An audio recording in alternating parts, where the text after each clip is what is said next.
안녕하세요 여러분. 생생법률쇼 진행을 맡은 임수혜입니다. 이 세상 모든 이슈들을 법률적인 시점에서 다뤄보는 본격 토크 블록버스터 법률 토크 시작했습니다. 제 옆에는 권상희 시사평론가님 자리하셨습니다. 평론가님 어서 오세요. 안녕하세요. 반갑습니다. 네, 지금 이 방송은 유튜브를 통해서도 실시간으로 함께 방송되고 있으니까요. 많은 시청 부탁드리고 유튜브를 통한 소통의 창구도 활짝 열어두겠습니다. 방송 중 궁금하신 점 질문 올려주시면 저희가 답도 해드릴 테니까요. 많은 참여 부탁드립니다. 그럼 오늘 권상희 시사평론가님과 함께 나눠볼 이야기들, 어떤 소식들 준비되어 있는지 저와 함께 미리 살펴보시죠.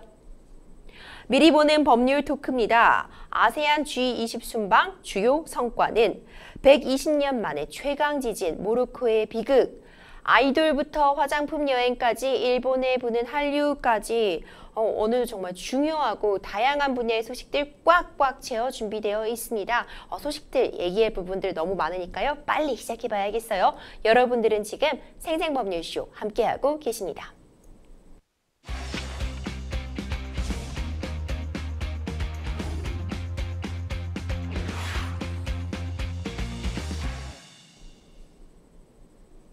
법률 뉴스 토크 첫 번째 주제 바로 시작합니다. 첫 번째 이슈는 아세안 G20 순방 주요 성과는입니다. 윤석열 대통령이 5박 7일간의 아세안 관련 정상회의 또 주요 20개국 G20 정상회의 일정을 마무리하고 귀국했습니다. 어제 도착을 했죠. 이번 순방을 통해 우리가 얻은 것은 무엇인지 주요 성과 한번 짚어보려고 합니다.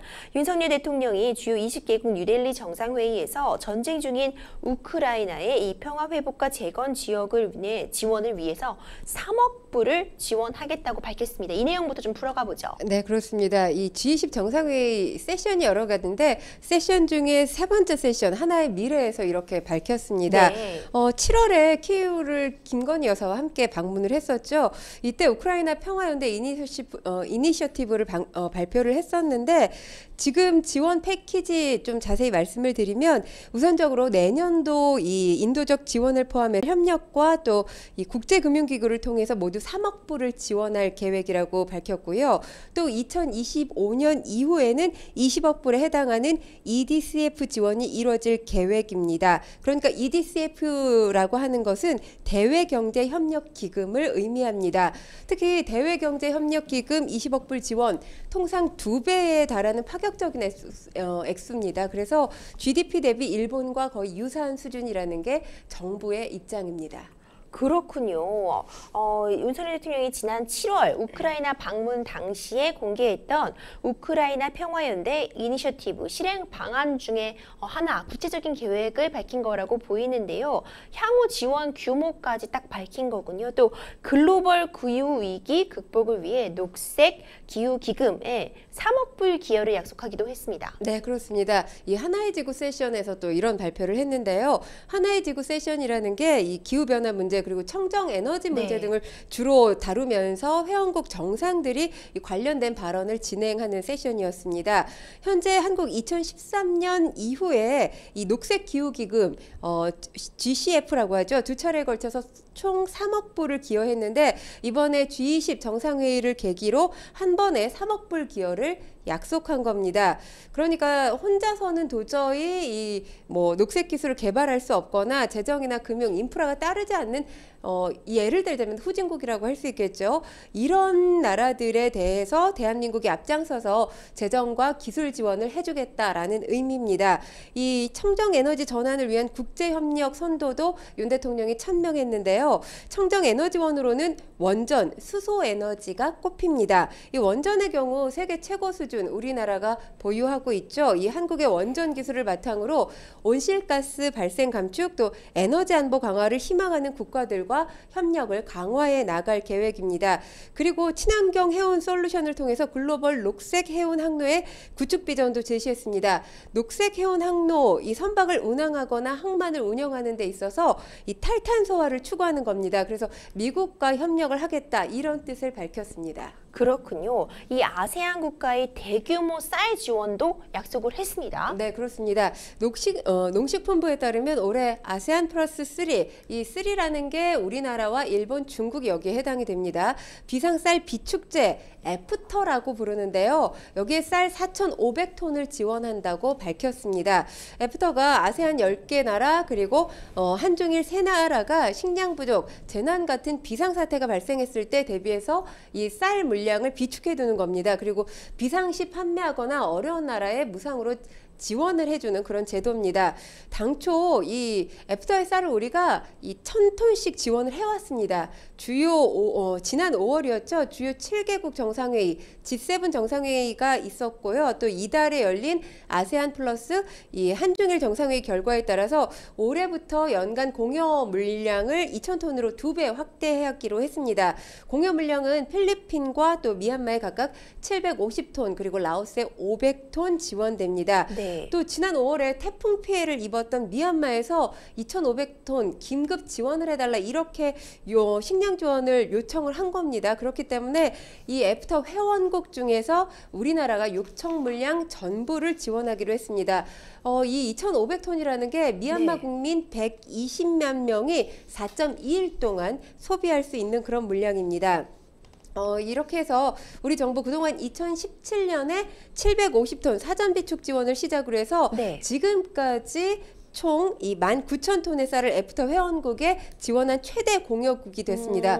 애프터 전체 물량에서 우리가 지원한 물량이 무려 60%에 이릅니다. 그렇군요. 이 윤석열 대통령이 국제사회에 어떤 적극적인 공여를 약속을 했습니다. 작년에는 이제 글로벌 중추국가 비전 실현에 좀 공을 들였다면요. 이제는 지원 규모를 좀 구체적으로 밝히면서 그 비전을 현실화하고 있는 과정이라는 생각이 드는데요. 좀 일각에서는 지금 또 경기가 좋지만은 않잖아요. 이제 국민들도 삶이 팍팍한데 이렇게 해외 공여를 눌리는 것을 두고 비판적인 목소리도 존재를 하고 있습니다. 평론가님 좀 어떻게 이 상황 보고 계신가요? 사실 국제관계, 외교라는 게 단기적인 관점에서 본다면 그 비판 일리가 있는 게 그렇죠. 사실입니다. 지금 먹고 사니 좀 이렇게 팍팍한데 지금 제가 말씀드린 첫 번째 내용부터 쭉 보시면 아니 그러면 지금 G20 정상회담 가서 윤 대통령이 퍼주기 외교 약속하고 온 거야? 이렇게 비판의 목소리가 나올 만해요. 그런데 외교라는 것, 국제관계라는 건 저는 단기적인 관점에서 볼 게 아니라 네. 중장기적인 관점에서 파악하고 이해해야 된다고 생각을 합니다. 네. 일단 우리나라가 6.25라는 큰 전쟁을 겪고 재건하고 지금의 선진국 반열에 들어서게 된 데는 우리의 능력도 있었지만 그 우리의 능력을 발휘하기 위해서는 국제사회의 도움이 크지 않았습니까? 그렇죠. 그렇기 때문에 이제는 선도국으로서의 역할을 해야 될 책임과 의무가 있다고 생각을 합니다. 근데 지금 우리 상황도 중요한 거 아니냐, 그건 선의일 뿐이다, 이렇게 말씀하시는 분들도 계실 거예요. 근데 제가 중장기적인 관점에서 봐야 된다고 말씀드리는 이유가 이 공적 개발 원조를 ODA라고 하거든요. 근데 지금 이 규모가 우리나라보다 6.3배가량 큰 것이 바로 이웃나라 일본입니다. 네. 일본이 동남아 국가를 상대로 해서 굉장히 활발하게 이 ODA를 진행을 했거든요. 네. 그러면서 얻었던 게 일본 기업이 현재 굉장히 수월하게 진출할 수 있었습니다. 그런 효과가 있겠네요. 그렇습니다. 그래서 윤 대통령이 이번에 방문한 인도와 인도네시아가 일본으로부터 ODA를 가장 많이 지원받았던 그런 나라들입니다. 그러니까 지금의 이 윤 대통령의 약속을 단순하게 우리도 먹고 살 거 없는데 왜 기부를 하냐, 기부로 볼 것이 아니라 만약에 우리의 원조를 받는 국가가 나중에 인프라 구축을 하게 되면 예를 들자면 우크라이나가 그럴 가능성이 크지 않겠습니까? 그러면 시설 수리나 정비 사업에 우리 기술이 활용될 가능성이 크고요. 그렇게 된다면 우리 기업들도 이전보다 훨씬 더 많이 수월하게 진출할 가능성이 있기 때문에 그런 것을 염두에 두고 이렇게 공여 약속을 한 것이라고 봅니다. 그렇군요. 장기적인 관점에서 또 다른 외부적인 부수적인 효과들까지 함께 고려해야 된다, 이렇게 좀 정리해 볼 수 있을 것 같습니다. 윤석열 대통령은 G20 정상회의 참석 전에 인도네시아 자카르타를 방문해서 아세안 관련 정상회의에 참석했습니다. 이곳에서 북한의 비핵화 달성을 위해 힘을 보태줄 것을 당부를 했죠. 그래서 비핵화가 정말 달성됐으면 좋겠는데 그것이 사실 우리의 설득이나 우리의 노력만으로 되는 것이 아닙니다. 국제사회에서 촉구를 해도 지금 북한이 사실 수용하지 않고 있지 않습니까? 그런 상황에서 지금 러시아와 군사 협력을 할 가능성이 상당히 커 보여요. 지금 김정은 위원장이 러시아로 간다는 그렇죠. 지금 가고 있어요. 그래서 오전 보도를 보니까 핫산에서 또 환영 행사를 열었더라고요. 그런 상황에서 예를 들자면 지금 군사적 합의를 위해서 회의를 위해서 지금 김정은 위원장이 움직인 것으로 보이는데 사실 2019년에 러시아를 방문하고 4년 만에 방문하는 거거든요. 네. 중요한 게 2019년에는 러시아가 갑의 위치였고 북한이 을의 위치였습니다. 그런데 지금 위치가 달라졌어요. 왜냐하면 러시아가 우크라이나랑 전쟁을 계속하고 있는 와중인데 혁혁할 만한 성과를 전혀 거두지 못하고 있잖아요. 그런 상황에서 무기가 부족하다는 보도가 계속 나오고 있기 때문에 북한으로부터 아마도 무기 지원을 해달라 이렇게 요청할 가능성이 커 보입니다. 네. 그런데 국가 간의 외교에서 퍼주기만 하는 경우는 없죠. 그렇죠. 북한도 뭔가 얻을 게 있기 때문에 가지 않았겠습니까? 그래서 군사 전문가들에 따르면 위성, 핵 추진 잠수함 기술을 분명히 러시아로부터 공급받을 거다. 이런 지금 전망이 나오고 있어요. 네. 그래서 윤 대통령이 G20 정상회의에 참석해서 이 같은 발언할 수밖에 없는 지금 어떻게 보면 우리나라로서는 예의주시하고 바라볼 수밖에 없는 북한 상황이기 때문에 이런 발언을 한 것으로 보이고요. 또 그 자리에서 러시아를 겨냥해서 안보리 상임이사국의 무거운 책임, 동아시아 정상회의에서도 이 러시아를 겨냥해서 그런 발언을 했습니다. 또 가상자산 탈취라든지 해외 노동자 송출, 해상 환적 같은 이 불법 행위 차단 이런 것을 차단해야 되는 이유가 북한이 이 핵미사일 개발 지원금으로 쓸 가능성이 있거든요. 그렇기 때문에 이런 자금원을 좀 막아야 된다라는 취지로 이 관련 발언을 내놓기도 했었습니다. 그렇군요. 좀 여러 가지 내용들이 좀 복합적으로 이 외교 문제는 참 쉽지 않겠다 이런 생각이 듭니다. 또 얼마 전 캠프 데이비드에서 만났던 한미일 정상회담이 또 회담을 가졌습니다. 지금 사실 기시다 총리나 이 바이든 대통령하고 윤석열 대통령 굉장히 만남이 잦죠. 이 캠프 데이비드에서 한미일 정상, 3국 정상이 만나서 회의를 했던 것이 3주 정도 지났습니다. 3주 만에 만남을 가진 건데요. 일단 윤 대통령, 바이든 대통령 옆자리에 앉았어요. 그래서 1시간 반가량 대화를 나눴고요.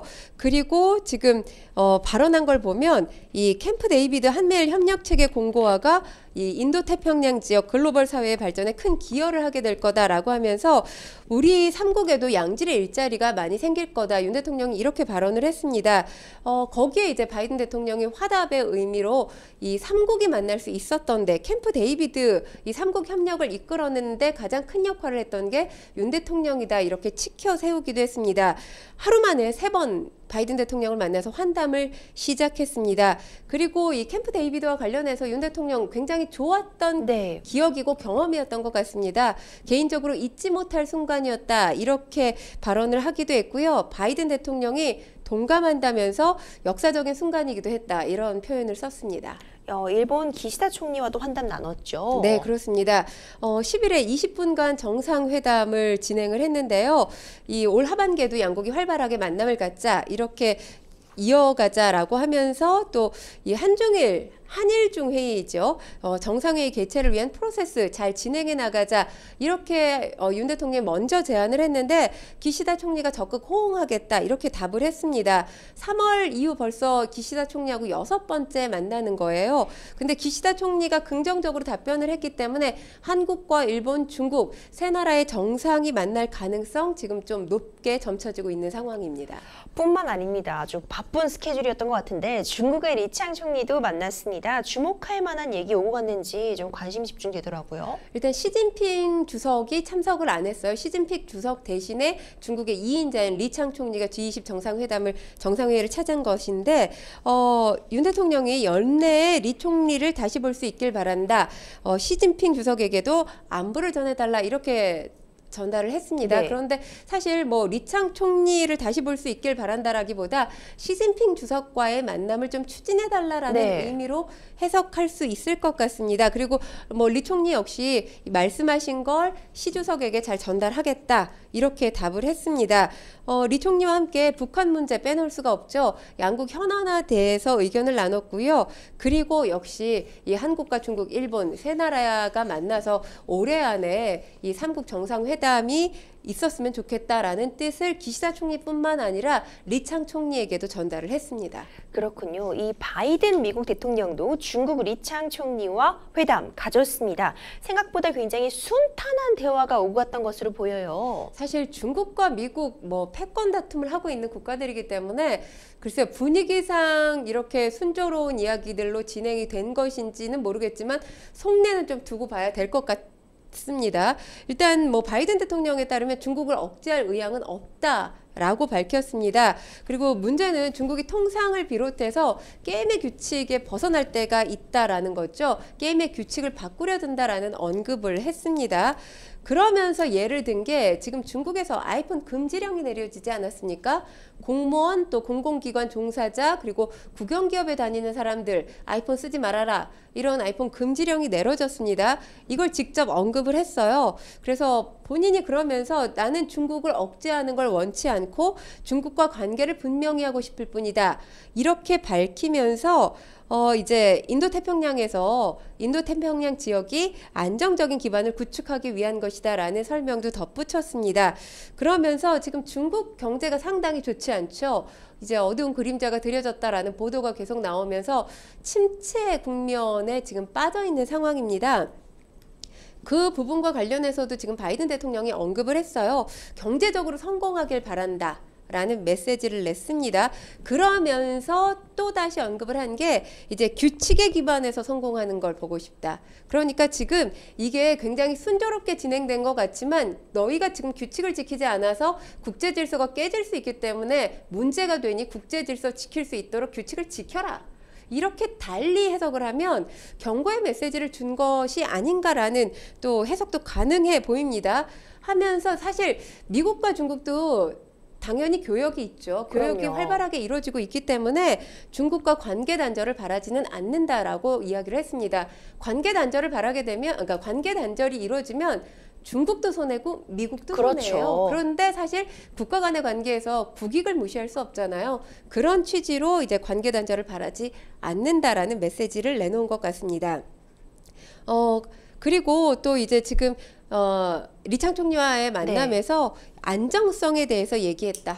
대립적이지 않다라는 설명도 덧붙였습니다. 그러니까 이게 행간의 의미를 좀 잘 살펴야 될 것 같아요. 그냥 이야기를 쭉 보도된 내용을 들으면 뭔가 순조롭게 리창 총리와 이야기가 진행된 것 같지만 일단은 리창 총리가 2인자예요. 그래서 2인자이고 이게 중국과 미국을 위한 자리가 아니지 않습니까?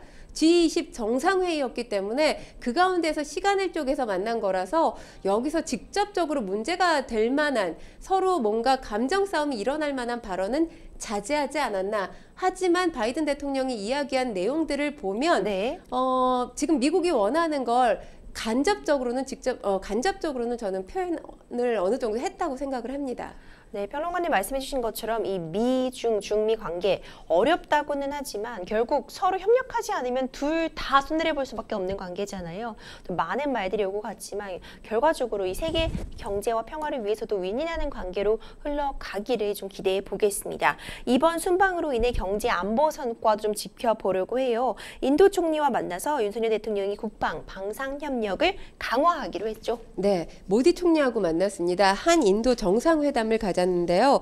양자회담, 한인도 수교가 벌써 50주년이에요. 윤 대통령이 주요 7개국 정상회의 참석자 인도를 공식 방문한 계기에 성사가 된 겁니다. 두 정상 간의 만남 최근에도 있었어요. 지난 5월에 일본 히로시마에서 G7 정상회의가 있었죠. 이때 양자회담에 이어서 두 번째 만난 겁니다. 이 두 정상 양국 간의 방산협력의 상징인 K9 자주포 2차 사업이 원활하게 진행되도록 협력을 했고요. 또 전기차, IT전자 등 신산업 분야와 관련해서 공급망 협력의 폭을 더욱더 넓혀 나가기로 했습니다. 그리고 윤 대통령이 모디 총리에게 당부한 부분도 있어요. 우리 기업들이 인도 내에서 투자를 보다 더 확대할 수 있도록 우호적인 통관 환경 조성 그리고 수입 제한 조치 완화를 해달라 이런 당부도 했습니다. 그리고 최근에 인도가 이렇게까지 우주 강국이었나 싶을 정도의 소식이 보도됐었죠. 이 달 탐사선 찬드리안 3호가 지난 8월 이 남극 착륙에 성공했던 점도 언급을 했습니다. 우리는 또 5월에 누리호 발사에 성공을 했잖아요. 네. 그렇기 때문에 이 두 나라 간 우수한 우주 개발 역량을 바탕으로 우주 협력 강화도 약속했습니다. 그렇군요. 그리고 이번 G20 회의에 부산 갈매기가 등장했다는데 부산 하니까 또 이것 때문이겠구나 생각은 들거든요. 네, 바로 그것 때문입니다. 네, 부산 엑스포에 대한 홍보 G20 정상회의 기간에도 빠질 수가 없었습니다. 현대차그룹과 국내 대표 이 그래피티 아티스트죠. 제이플로우가 협연을 해서 탄생한 게 바로 아트카입니다. 이 아트카가 G20 정상회의가 있었던 행사장 주변 그리고 뉴델리 주요 지역들을 돌면서 주요국 인사, 관광객, 현지인들에게 부산 엑스포 홍보하는데 또 열을 올렸습니다. 이 아트카 지난 5일에서 7일 인도네시아 자카르타에서 열린 아시안 정상회의에서도 운영을 해서 주목을 받았던 바가 있습니다. 이번 뉴델리에 투입된 아트카가 이 현대자동차의 인도 첸나이 공장에서 생산된 전기차 모델인 아이오닉 5가 제작이 된 겁니다. 네. 광안대교뿐만 아니라 부산하면 또 상징성을 갖고 있는 것이 갈매기라고 할 수 있죠. 이 주요 상징물을 비롯해서 부산의 엑스포 유치를 염원하는 그런 소망이 담겨져 있는 구호라고 할 수 있죠. 부산 이즈 레디라는 슬로건까지 새겼습니다. 그렇군요. 지난 겨울 다보스 포럼 기간에도 굉장히 열심히 이 부산 엑스포 홍보했던 그 기억이 나는데 반응이 좀 좋으면 좋겠습니다. 최근 30% 중후반대에서 좀 등락을 거듭하고 있는 윤석열 대통령의 지지율이 한 주 만에 소폭 상승했다는 여론조사가 나왔습니다. 순방 효과라고 볼 수 있을까요? 어느 정도는 그 효과가 있다고 생각을 합니다. 리얼미터가 이 에너지경제신문 의뢰로 조사한 기간을 보면 4일에서 8일이에요. 그러니까 순방 기간이 포함된 기간에 관련 여론조사를 펼친 건데 지금 1.3% 정도 오른 36.7% 이제 긍정평가 받은 걸로 나타났습니다. 8월 둘째 주부터 4주 연속 이제 30%대에서 등락폭이 왔다 갔다 지금 정해지고 있는 상황이거든요. 일단 미국 국빈 방문 그리고 캠프 데이비드 방문 이런 회동 때와 마찬가지로 지금 G20 정상회담에 참석을 한 것이 긍정 모멘텀으로 작용을 한 것이 아니냐 이런 분석이 나오고 있습니다. 그래서 네. 최근 들어서 순방과 지지율 간의 상관관계가 어느 정도 정립되고 있다. 이 지금 여론조사 전문기관들의 분석에 따르면 이런 분석들이 나옵니다. 하지만 지금 소폭 상승한 거는 다행스러운 일이지만 중요한 건 국민의힘 지지율이나 민주당 지지율이나 윤석열 대통령 지지율이 오르내린 폭이 크지 않습니다. 그러니까 어느 정도 박스권에 갇혀 있는 상황이라고 볼 수 있거든요. 이게 또 이제 무당층이 계속해서 늘어나고 있는 것과 무관하지 않아 보입니다. 그렇기 때문에 윤석열 대통령, 이 대통령실에서는 이 박스권을 어떻게 하면 벗어나서 보다 더 지지율이 상승할 수 있을지에 대한 고민도 필요해 보입니다. 이번 순방에서 윤석열 대통령은 이 릴레이 회의와 회담을 통해서 수출, 투자, 교역 확대를 위한 아세안 시장 개척과 함께 어떤 결속력에 대폭 공을 들인 것이 아닌가 이런 생각이 듭니다. 성과로 이어지면 정말 더할 나위 없이 좋을 것 같은데요. 이번 윤석열 대통령의 인도네시아 순방에 대한 전체적인 평론가님의 평 한번 들으면서 마무리하고 싶어요. 일단은 우리나라가 국제사회에 원조를 많이 하겠다 이렇게 밝혔기 때문에 우리나라에 대한 국제사회에서의 어떤 브랜드 이미지 상당히 좋아지지 않았을까라는 부분은 저는 성과로 제가 예측을 하고 있는 부분입니다. 그리고 이건 아직까지 명확하게 성과다라고 얘기할 수는 없지만 G20 정상회의 중에서도 리창 총리 만난 건 굉장히 전 긍정평가를 네. 하고 싶습니다. 사실 지금 한미일 동맹이 상당히 굳건해지고 있는 상황이에요. 그러면서 염려가 되는 것이 바로 중국과의 관계죠. 네, 그건 두말하면 잔소리인데 어쨌든 지금 시진핑 주석이 오지 않은 건 조금 아쉬움이 있지만 리창 총리하고 만나서 우리 한국, 일본, 중국 세 나라가 올해 안에 이 얼굴을 맛보고 회의하자, 회담을 갖자 이렇게 제안을 먼저 한 것, 일본에도 제안을 했고 중국에도 제안을 한 게 바로 윤석열 대통령입니다. 네. 그런 부분에 있어서는 지금 사실 한미일 동맹이 굳건해지면 굳건해질수록 북중러 동맹도 만들어질 가능성, 굳건해질 가능성 배제할 수가 없는 상황이거든요. 이런 상황에서 중국을 어느 정도는 중국의 마음을 좀 얻으려는 노력을 저는 윤석열 대통령이 했다라고 봅니다. 왜냐하면 우리나라 최대 교역국이 중국이에요. 그렇기 때문에 중국과의 관계는 아무리 강조해도 지나치지 않은 부분이 있습니다. 그래서 지금 뭐 중국이 특히나 한미일 공조체계, 한미일 동맹을 견제할 가능성이 큰데 이런 상황에서도 중국과의 관계를 좀 숨통을 트이기 위해서 애쓰려고 한 부분은 앞으로 어느 정도의 성과로 도출될 가능성을 열어놨다라는 측면에서 긍정평가를 하고 싶습니다. 네, 앞으로 이 관계들, 이 외교 관계들 우리나라에서 어떻게 펼쳐질지, 어떤 역할 윤석열 대통령이 수행할지 생생법률쇼에서 계속 함께 지켜보도록 하겠습니다. 여러분들은 지금 생생법률쇼 함께하고 계십니다.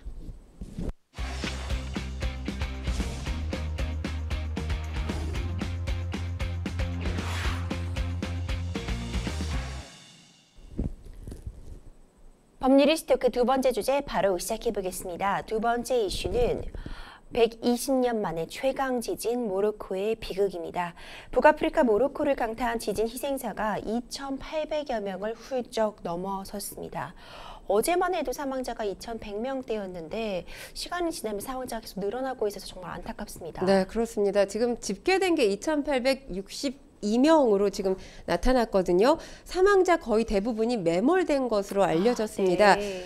또 부상자 중에서 중환자 수가 계속 늘어나고 있다고 합니다. 그렇기 때문에 또 실종자 수색 구조 작업 과정 중에 희생자가 계속해서 늘어날 가능성 배제할 수가 없는 상황입니다. 그 규모 6.8이었어요. 지진의 강도가 강력한 지진이었던 것 같긴 한데 사망자가 정말 너무 많습니다. 네, 그렇습니다. 지금 규모 6.8 지진이 이 모로코에서 지난 120년간 그러니까 모로코를 포함해서 이 주변에서 발생한 가장 강력한 지진 강도라고 그렇군요. 합니다. 지금 미국 지질 조사국에 따르면 지금 이번 재해로 인해서 사망자가 1,000명에서 10,000명 미만일 가능성 35%로 가장 높다고 봤고요. 10,000명에서 10만 명에 이를 가능성도 21%로 전망을 했습니다. 네. 그런데 우리가 지금 사실 튀르키예 지진 있기도 전에 지금 모로코에서 이렇게 강진으로 희생자가 발생하고 있는 건데 지난 2월에 튀르키예에서 지진 나지 않았습니까? 네. 이때 사망자가 5만 명이었어요. 그렇기 때문에 지금 이 구조 작업의 속도로 봤을 때 사망자가 굉장히 늘어날 것 불보듯 뻔한 일이 아닌가라는 우려도 듭니다. 네, 지금 강진 피해 지역에서는 구조 작업 정말 계속해서 지금 진행이 되고 있는 거죠. 네, 그렇습니다. 지금 구조 작업은 진행이 되고 있는데 문제인 건 이 지금 산간마을 피해가 상당히 큰 네. 것으로 알려졌어요. 근데 이 산간마을마다 도로나 다리가 끊어진 곳이 많습니다. 그래서 구조대가 도착하지 못한 곳들 이곳은 사실 피해 집계조차 되지 않고 있어요. 그래서 지금 나오고 있는 집계가 정확한 그 시간에 맞는 정확한 집계라고 말씀드릴 수는 없는 겁니다. 구조 물품 또 수색 장비 등이 곳곳에 도착하고 있지만 지금 산골 마을 같은 경우, 이 산간 마을 같은 경우는 이 도움의 손길이 미치지 못하는 경우가 많고요. 그리고 한 보도에 따르면 정부에서 아직까지 아무도 오지 않는 지역도 있다고 합니다. 그렇군요. 정말 안타까운 상황인데 여진이 좀 남아있다고 합니다. 여진이 계속되고 있고요. 손상된 건물, 이미 아직 붕괴되진 않았어도 많은 피해를 입은 건물들이 추가로 붕괴될 위험 때문에 집 안으로 들어가지 못하고 차라리 노숙을 택한 주민도 많다고 하더라고요. 그럴 수밖에 없습니다. 지금 사실 무너지지 않는 건물이나 집 같은 경우에 금이 가 있는 집들, 건물들 상당히 많다고 합니다. 그러니까 집에 들어가서 생활을 할 경우에 이 건물의 붕괴 위험 당연히 있는 거겠죠. 그래서 뭐 광장 같은 곳에서 지금 노숙하고 있는 이 시민들이 많다고 하고요. 그리고 모로코를 대표하는 문화유산도 이번 지진 피해를 벗어나지 못했습니다. 이 마라케시의 유네스코 세계문화유산으로 지정된 옛 시가지 메디나의 가장 유명한 랜드마크 중에 하나로 마라케시의 이 지붕이라고 불리는 쿠투비아 모스크의 첨탑 일부가 손상된 것으로 알려졌고요.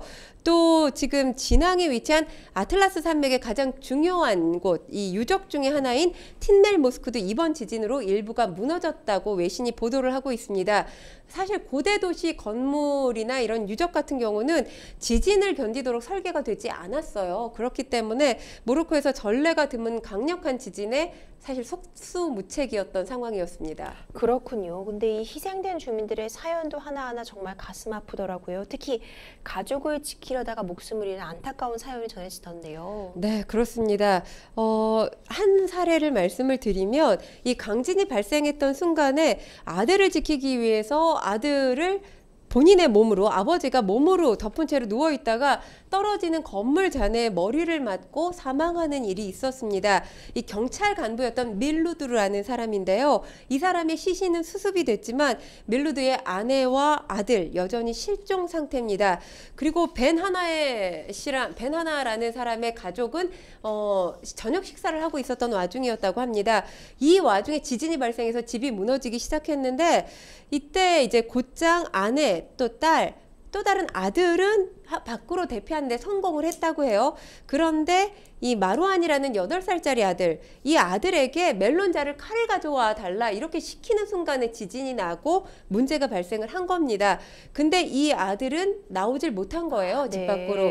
그래서 이 아들이 나오지 못한 걸 발견을 하고 아버지가 뛰어 들어가서 아들을 찾았지만 사실 1m 높이의 잔해가 쌓여 있어서 아들이 사망한 모습을 볼 수밖에 없었다고 합니다. 뭐 카사블랑카에서 5시간이나 운전을 해서 지금 달려온 형제들과 이 높이 쌓여 있는 잔해물을 다 걷어내고 아들의 시신을 수습할 수 있었다고 하는데 아들의 죽음도 너무나 슬프지만 사실 이 슬픔과 함께 매서운 추위가 지금 이들에게 또 다른 공포로 다가오고 있습니다. 정말 얼마나 아비의 교환의 현장일까 싶은데 이 와중에 외국인 관광이 재개됐다고 하는데 위험하지 않을까? 이게 어떤 상황인가요? 일단 뉴욕타임즈 보도를 보면 이 마라케시에서 가이드 관광이 개재됐다고 하면서 바이아 궁전 같은 곳 유명 관광지에 관광객들이 줄을 서는 모습이 포착된다고 합니다.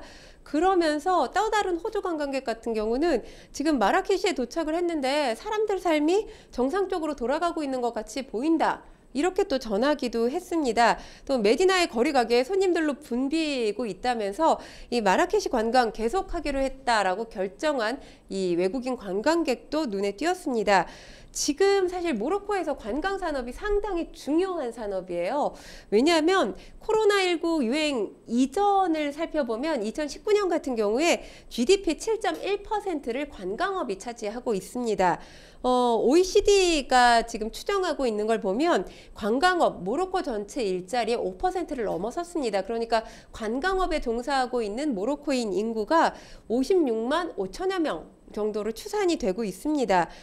강진 이후에 일부 여행사 여행 취소가 약간은 됐다고 하는데 지진의 영향이 거의 없다는 여행사들도 있습니다. 뭐 관광 침체가 반복될 거 아니냐 이런 지금 우려가 커지고 있기는 하지만 일부 관광객들은 여전히 모로코를 떠나지 않고 있다고 전해집니다. 얼마 전 그 하와이 산불 때도 그랬고요. 뭐 관광을 자제 요청을 하기도 했는데 오히려 또 여행을 가야지 이 나라의 재건에 도움이 되는 것이 아니냐 이런 얘기도 나오고 있어요. 평론가님 어떻게 보고 계세요? 일단은 뭐 제가 긍정 평가를 하고 싶은 게 지금 보도를 보다 보니까 지금 여행 간 관광객 외국인들이 헌혈 대열에 그렇게 열심히 동참을 하고 있다고 해요. 그래서 아침에 줄을 섰는데 하루 종일 기다렸다가 헌혈을 하는 경우도 있다고 합니다. 그만큼 사람들이 헌혈에 참여하기 위해서 많이 몰리고 있다고 하는데요. 역시 뭐 인류애가 살아있구나라는 걸 다시 한번 느낄 수가 있습니다. 그런데 그분들 같은 경우는 이미 관광을 하고 있는 상황이었던 거 아니겠습니까? 그러니까 여기서 관광을 더 할 것인지 돌아갈 것인지를 그곳에서 결정을 해야 되고 남겠다고 결정한 사람들이 이렇게 좋은 또 선행을 베풀고 있는 건데 중요한 게 여행을 가는 게 되려 도움을 줄 수도 있겠구나. 지금 이 생각을 해서 선의로 여행을 가는 건 저는 막고 싶습니다. 왜냐하면 지금 6.8의 강진이 났고요. 미국 지질조사국에 따르면 사실 이 정도의 강진이 여진이 계속되잖아요. 네. 여진이 며칠 정도 계속되는 게 아니라 심할 경우 몇 달에 걸쳐서 여진이 발생할 가능성도 배제할 수가 없다고 합니다. 그런데 제가 듣기로는 지금 모로코 같은 경우에 내진 설계 기준을 굉장히 강화했다고 해요. 그렇지만 기준은 강화했는데 거기에 따라서 건물을 짓고 있는지는 의문부호가 생기는 상황입니다. 여진이 발생해서 또다시 건물이 붕괴된다면 뭐 심할 경우 사망할 가능성도 배제할 수 없는 참사가 발생을 할 수도 있는데 이렇게 위태로운 상황에서 내가 여행 가는 게 모로코 산업이나 모로코 국민들에게 도움이 되겠지? 이런 선의만으로 가는 건 자칫 위험에 봉착할 가능성도 있다는 말씀 드리고 싶습니다. 그렇군요. 이 강진 정말 큰 피해를 입고 있는 모로코에 세계 각국에서 계속 지원을 하겠다는 의사를 밝히고 있죠. 네, 그렇습니다. 일단 그런데 모로코가 지원을 요청한 나라는 스페인입니다. 네. 스페인 같은 경우는 이미 이 군 긴급 구조대 56명, 구조견 4마리를 모로코로 급파한 상황이에요.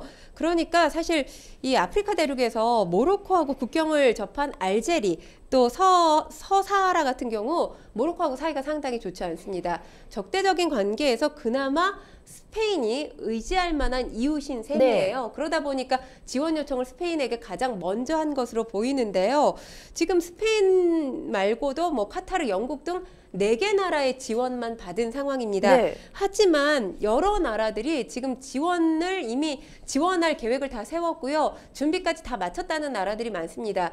프랑스도 그렇고요. 미국 같은 경우도 모로코가 요청을 하면 즉각 관련해서 인력을 파견하겠다 이런 계획이고요. 대만도 120명 인력을 파견할 계획을 세웠고 지금 대기 중에 있습니다. 또 이스라엘, 쿠웨이트 그 인력이나 물품을 보낼 준비를 마친 상태입니다. 우리나라 역시 모로코에서 지원 요청할 경우 긴급 구호단 파견하겠다고 밝혔는데 평론가님 뭔가 국제사회에서는 더 적극적으로 도와주겠다고 하는데 소수의 어떤 스페인 앞서 말씀 주신 카타르 등의 소수의 구호 지원 요청만 모로코가 받아들이고 있는데 그 이유는 뭘까요? 지금 보면 모로코가 필요할 경우 수용하겠다 이런 입장을 밝혔거든요. 네. 언제가 필요한지를 모르겠습니다. 지금 필요하고 다급한 거 아닙니까? 일단 모로코 정부의 이런 소극적인 대응이 앞으로 더 많은 피해를 키울 수 있다는 우려와 비판이 나오고 있는 상황인데 일단 뭐 모로코 당국이 해외의 원조를 이렇게 거부는 아니지만 소극적으로 보고 있는 이유 우리나라가 스스로 재난을 극복할 수 있는 위기 역량을 갖추고 있다. 이런 것을 보여주기 위한 것이 아니냐라는 분석도 나오고 있습니다. 네. 그렇기 때문에 가난한 국가처럼 보이길 원치 않는다는 게 지금 모로코 정부의 입장이라는 또 관측도 나오고 있는 상황입니다. 정말 피해 주역 주민들은 사실 애가 타고 있는 상황일 것 같은데 그렇다면 모로코 정부의 대응은 어땠는지 한번 짚어보죠. 일단 지금 비판을 계속 받고 있는 상황이에요. 왜냐하면 아까도 제가 말씀드렸지만 산골 지역에 다리 끊기고 이런 곳에는 아무런 구호 물품도 오지 않았습니다. 그리고 지금 구호를 하려면 장비가 있어야 되잖아요. 장비가 없어서 뭐 마을 주민이라든지 아이까지 나서서 맨손으로 시신을 수습하거나 생존자를 구출하고 있는 그런 상황이라고 합니다. 그런 상황에서 당연히 모로코 정부 비판이 쏟아질 수밖에 없는데 일단 중요한 게 이 지진이 발생했을 때 모로코 국왕 모하메드 6세죠. 모로코에 있지 않았습니다. 프랑스에 있었어요. 그러니까 건강이 악화되면서 2018년에 프랑스에서 수술을 받았다고 합니다. 그 이후에 이제 프랑스를 자주 방문을 한다고 하는데 네. 지진 소식을 듣고 파리를 떠난 게 지진이 발생한 그 다음 날 9일 아침이었다고 지금 전해집니다. 그러면서 이후에 이제 뭐 정치, 군사, 고위 관료들과 함께 회의를 주재하는 모습이 하루 종일 이제 전파를 탔다고 해요. 모로코에서. 그러니까 이건 뭐 어떻게 보면 글쎄요 쇼일지 아닐지는 알 수 없습니다만 공식적으로 이렇게 재난에 대처하고 있습니다. 이걸 국민들에게 각인시켜 주려고 그렇게 하루 종일 전파를 탄 것 같습니다. 그런데 지금 사실 8일날 지진이 발생을 했으면 이 컨트롤 타워 모로코 국왕이 맡아야 되잖아요. 국왕이 없는 상태면 총리라도 맡아야 되는데 이게 총리도 움직일 수가 없다고 합니다. 뭐든지 이 국왕 중심이었기 때문에 이 지진이 발생한 마라케시 같은 경우는 시장이나 지방의원도 나타나질 않았다고 해요. 그러니까 어떤 공무원도 주권자 먼저 이제 말을 하거나 행동할 수 없는 게 그곳의 불문율이라고 합니다. 이런 불문율, 이게 또 어떻게 보면 우리가 다 이 재난 수습할 수 있어요. 이렇게 지금 국왕이 보여주고 있는, 국왕의 모습으로 봤을 때 그렇게 해석할 수 있는 거라고 하잖아요. 그 해석에 따르면 어떻게 보면 이 모하메드 6세 국왕의 허세와 이 체면 때문에 이런 악한 재난 상황 속에서 국민들을 신음하게 만들고 있는 게 아닌가라는 생각도 해봅니다. 네, 지금 모로코에 진출해 있는 국내 기업도 상당한데 현재까지는 우선 인명피해 등은 없는 것으로 파악이 되고 있는 거죠? 네, 그렇습니다. 다행스럽게 인명피해는 없는데 지금 만약에 이 피해가 장기화될 경우에 내수 부진이 우려되는 상황이잖아요. 그래서 지금 이 부분에 대해서 그곳에 진출해 있는 기업들 예의주시하고 있습니다. 이 생존자 구조는 물론이고요. 추가적인 여진 피해가 없도록 모로코 잘 대비해서 더 이상의 인명 피해 없었으면 하는 그런 간절한 바람입니다. 여러분들은 지금 생생법률쇼 함께하고 계십니다.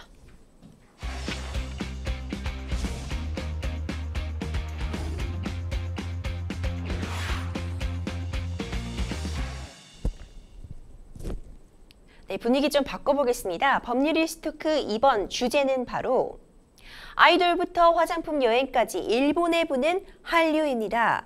요즘 일본 젊은이들이 가장 주목하는 나라가 바로 한국이라고 합니다. 20년 전이었죠. 겨울 연가, 네. 정말 윤사마 열풍을 불러일으켜왔던 작품이었는데요. 그 이후에도 뭐 보아, 동방신기, 소녀시대 카라, 그리고 지금의 BTS와 뉴진스까지 일본에서 정말 많은 사랑받고 있는데요. K-팝 스타들뿐만 아니라 한국의 패션, 한국의 화장품, 한국의 음식까지도 일본에서 대열풍이 불고 있다고 합니다. 관련된 이야기 평론가님과 함께 나눠보겠습니다. 우선 일본 내 한류하면 일단 스타들 얘기를 빼놓을 수가 없을 것 같아요. 네, 그렇습니다. 이 아이브, 르세라핌, 뭐 말씀하셨던 이 뉴진스 같은 경우가 4세대 K-팝 걸그룹이라고 할 수 있죠. 인기가 상당합니다. 그렇군요.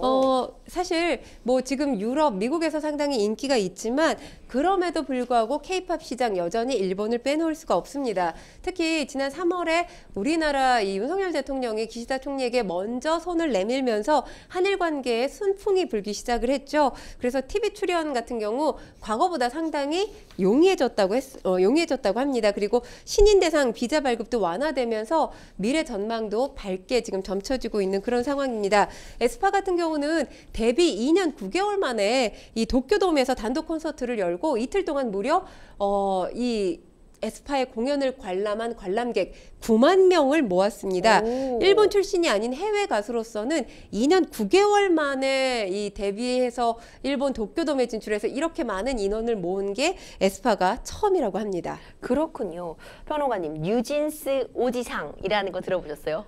그러니까 역시 뉴진스를 좋아하는 분들이 우리나라 분들 뭐 당연히 많고 미국에서도 인기가 있지만 일본의 중년 아저씨들도 예외가 아닌 모양입니다. 뉴진스의 아저씨 이런 뜻이군요. 네, 그렇습니다. 근데 또 여기에 대해서 갑론을박도 있다고 해요. 왜냐하면 사실 뭐 중년 남성들이 K-팝에 관심을 갖지 않았었죠. 네. 그런데 뉴진스가 등장하면서 지금 K-팝에 눈을 뜨기 시작했는데 또 이 한 저널리스트가 뉴진스의 3년후를 상상하고 싶지 않다.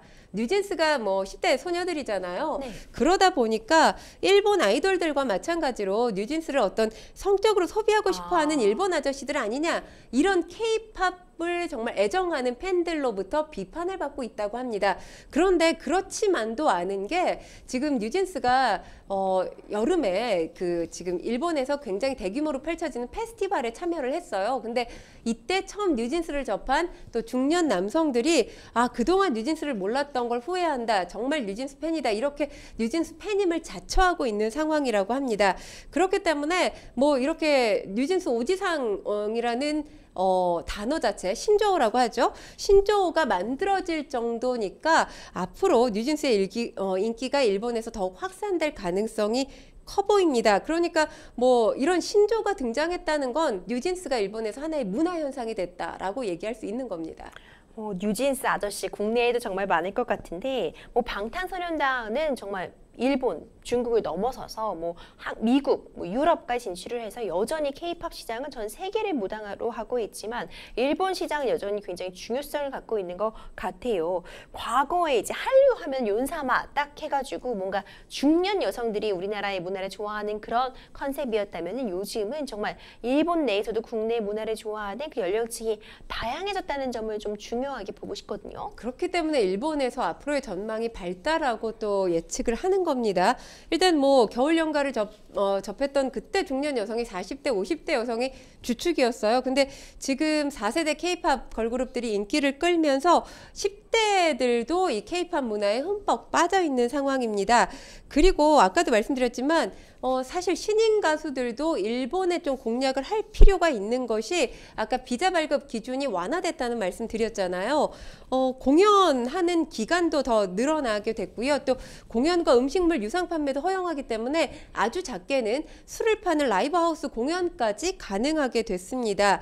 그리고 또 지금 또 한 가지는 이 일본 시장이 네. 미국이나 유럽 시장보다 조금 편하다고 생각하는 것이 일본 같은 경우는 지리적으로 굉장히 가깝잖아요. 그렇죠. 그렇기 때문에 뭔가 공연 일정을 잡는 게 이 기획사 입장에서, 엔터사 입장에서 상당히 수월하다고 해요. 한데 미국이나 유럽 같은 경우는 또 남미 같은 경우도 앞뒤로 일정을 하루씩 더 분배를 해야 된다고 합니다. 그렇기 때문에 일본 일정을 엔터사들도 상당히 선호하고 있다고 하고요. 그리고 중국 시장 같은 경우는 변수가 상당히 많지 않습니까? 왜냐하면 일본 같은 경우는 우리나라와 관계가, 이 외교 관계가 경색 국면이었을 때도 우리나라 가수들이 일본에 가서 활동했고요. 뭐 음반 판매도 했을 뿐만 아니라 또 도쿄돔에서 공연들도 했습니다. 그런데 중국 같은 경우는 사드 배치 문제가 불거지면서 한한령으로 경제, 문화 모든 것이 문이 닫히게 되지 않았습니까? 그래서 우리 엔터사 같은 경우도 2010년 이후에 중국이 큰 시장이 될 거다. 다들 진출했다가 한한령 때문에 피해를 많이 봤거든요. 네.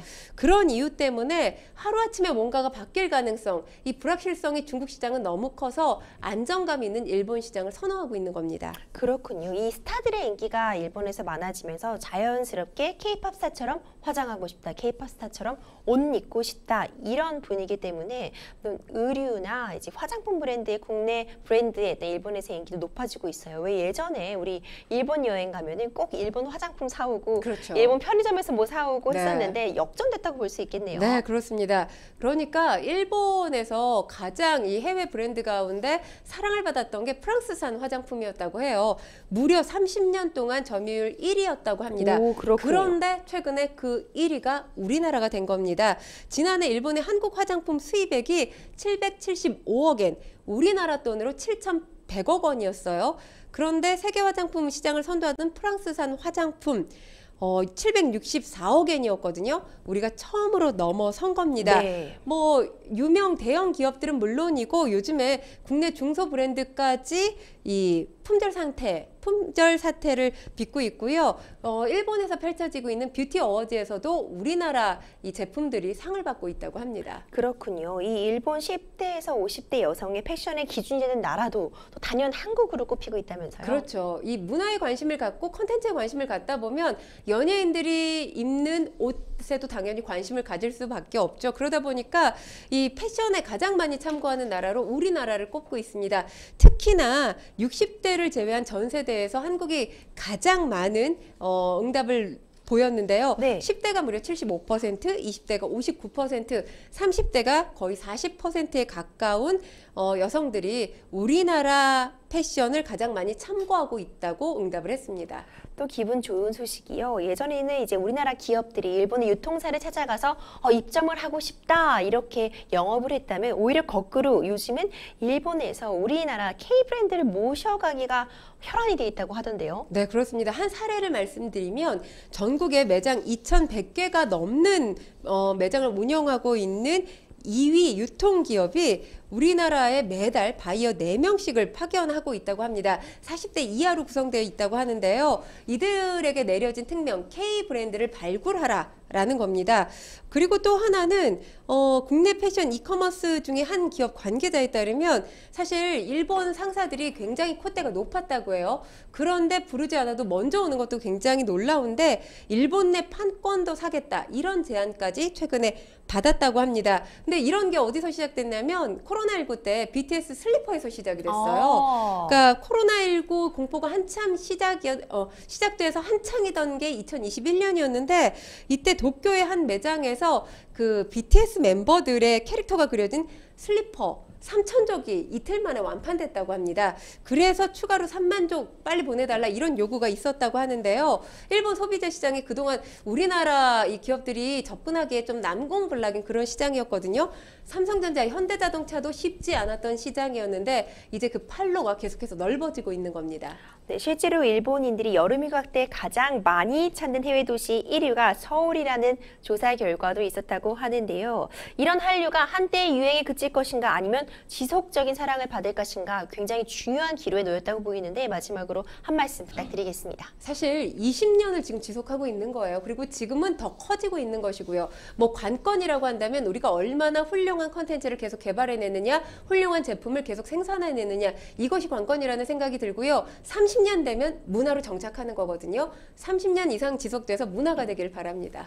네, 사실 일본이 참 우리가 가깝고도 먼 나라 이렇게 표현하곤 하는데요. 요즘은 이제 오염수 방류 등 국제사회 여러 가지 문제도 얽혀 있고요. 경제적으로는 또 경제적인 성장에 있어서는 또 겨루는 나라기도 하고 하지만 이렇게 문화에 있어서 서로 교류하고 있는 부분이 참 뿌듯하게 느껴지기도 합니다. 생생법률쇼 어느새 마칠 시간입니다. 오늘도 함께해 주신 권상희 평론가님 감사합니다. 고맙습니다.